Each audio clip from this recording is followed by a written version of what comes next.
मेरे एक माली ने तो ये भी कहा था मुझसे कि बाबूजी मैं आत्महत्या भी कर सकता हूँ, इतना उसको लॉस हो गया है ये भिंडी और ये लौकी में। जब हमारी सब्जी होती है तो मंडी में भिंडी हमारी 2 रुपये किलो बिकी है, और उस भिंडी को जब हम अपनी मार्केटों में, मैं जैसे दिल्ली से आया हूँ अभी, तो दिल्ली में देखिए 22 रुपये किलो भिंडी थी, हमारी मंडी में 2 रुपये किलो भिंडी बिकी थी। ये गौ आश्रम में बेची है उसने 1 रुपये किलो। हमारे यहाँ पे एक गौ रक्षा केंद्र है, तो जब मंडी में उसकी सब्जी नहीं बिकी, आज भी नहीं बिकी, कल भी नहीं बिकी, 4-5 दिन तक नहीं बिकी, तो फिर एक ट्रक में वो गौ रक्षा केंद्र में ले गए, वहाँ 1 रुपये किलो बेचे आई। जानवरों को बचाने के लिए हमने फेंसिंग लगा रखी है, front wide. Hi guys, welcome back to our channel. तो जो ये वीडियो है ये गोपीपुरा गौशाला में शूट हुई थी, जो हमारा बगीचा है वहाँ का टूर है। कुछ हमने किसान की ज़िंदगी के बारे में उसमें दिखाया है, उनका हट दिखाया है। तो वो वीडियो देखने से पहले हम डैडी से कुछ क्वेश्चंस पूछते हैं। डैडी यहाँ पे हैं। पूछो। तो डैडी, ये बगीचा आपने किस साल लिया था? ये बगीचा हमने 2007 में भी लिया, कुछ पार्ट इसका 2009 में लिया और कुछ पार्ट 2014 में लिया। अच्छा, कितना एकड़ है ये? ये 10 एकड़ बगीचा है, जिसको 68 बीघा भी कह सकते हैं। अच्छा, तो इसमें जैसे जब हमने लिया था 2007 में, तब से अब तक जो भी माली जी या किसान उसमें रहे हैं, उन्होंने खेती करी है, तो उनकी ज़िंदगी में आपको क्या डिफरेंस दिखा है? क्योंकि ये बाग कॉर्बेट नेशनल पार्क की सीमा से लगा हुआ है, तो यहाँ पे जंगली जानवर भी आके काफ़ी नुकसान करते हैं, जैसे सुअर है, हाथी है, खेत करने वाले मजदूर हैं, इनको शेर भी परेशान करता है वहाँ पे।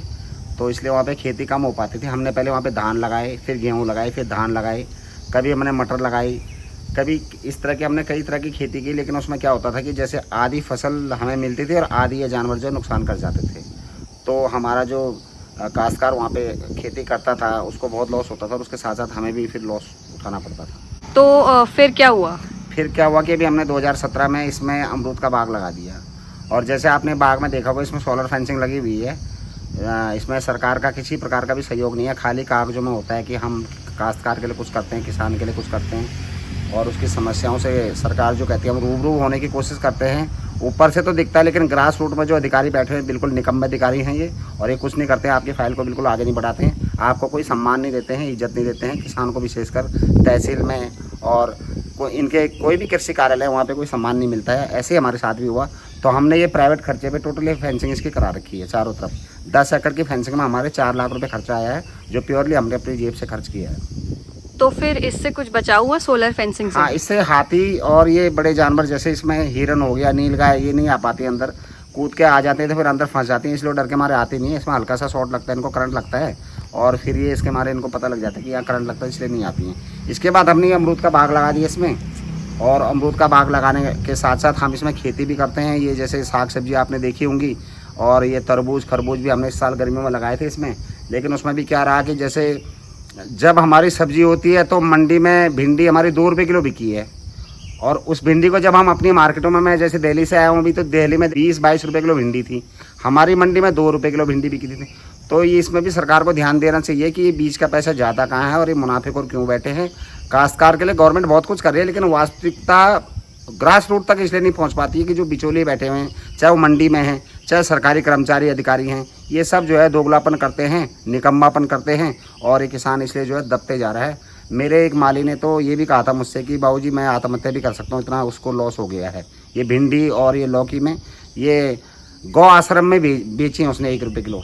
हमारे यहाँ पे एक गौ रक्षा केंद्र है, तो जब मंडी में उसकी सब्जी नहीं बिकी, आज भी नहीं बिकी, कल भी नहीं बिकी, 4-5 दिन तक नहीं बिकी, तो फिर एक ट्रक में वो गौ रक्षा केंद्र में ले गए, वहाँ 1 रुपये किलो बेच आई।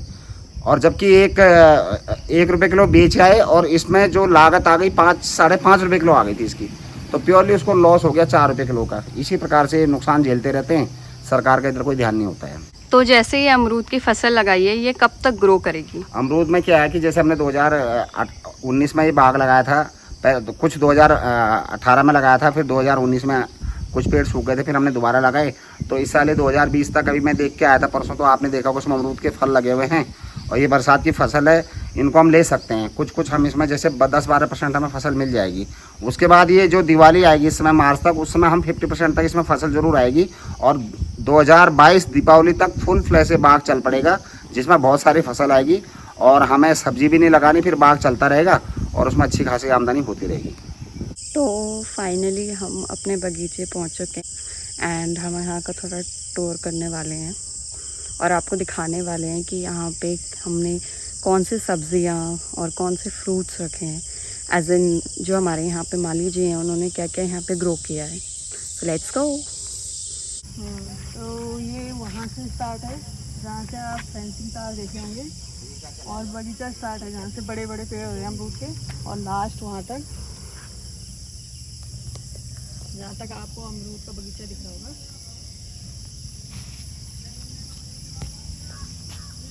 और यहाँ पर इधर तक है जहाँ बड़े पेड़ हैं, उधर फॉरेस्ट का आ गया जंगल, और इधर को फिर हमारा बगीचा है पूरा।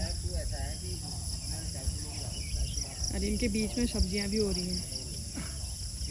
और सोलर फेंसिंग के बारे में, ये जो कराई है वो फेंस ये तो बाबूजी ने कराई है।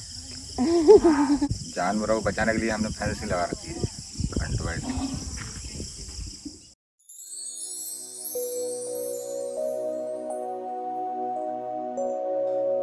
माटी कहे किसान से तू मेरा मैं तेरी, तू है मेरा सच्चा वारिस, मेरी फसलें तेरी।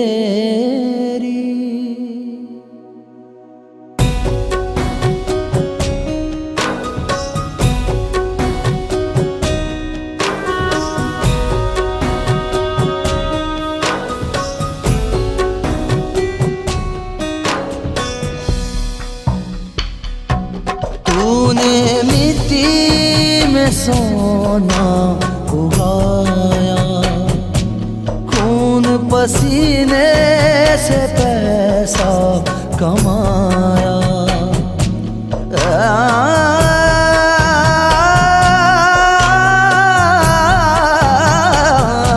तूने मिट्टी में सोना उगाया, खून पसीने से पैसा कमाया। गीत फसलों ने तुझको सुनाया, धरती माँ का तू ही तो है असली जवान। ओ यारा किसान अब तो जागो रे किसान, जागो रे किसान अब तो जागो रे किसान।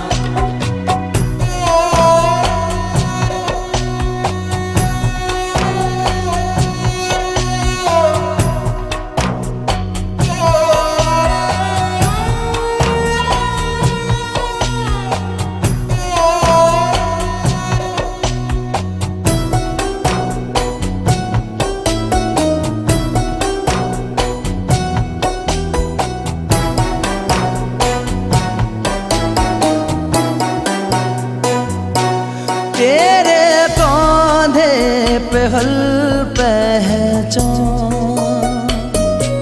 भोला भाला तू है इंसान। तेरे कांधे पे हल पहचान, भोला भाला तू है इंसान। तेरी रक्षा करे भगवान, कौन तेरा करे अपमान। मिट्टी की सच तू ही तो है जान, ओ यार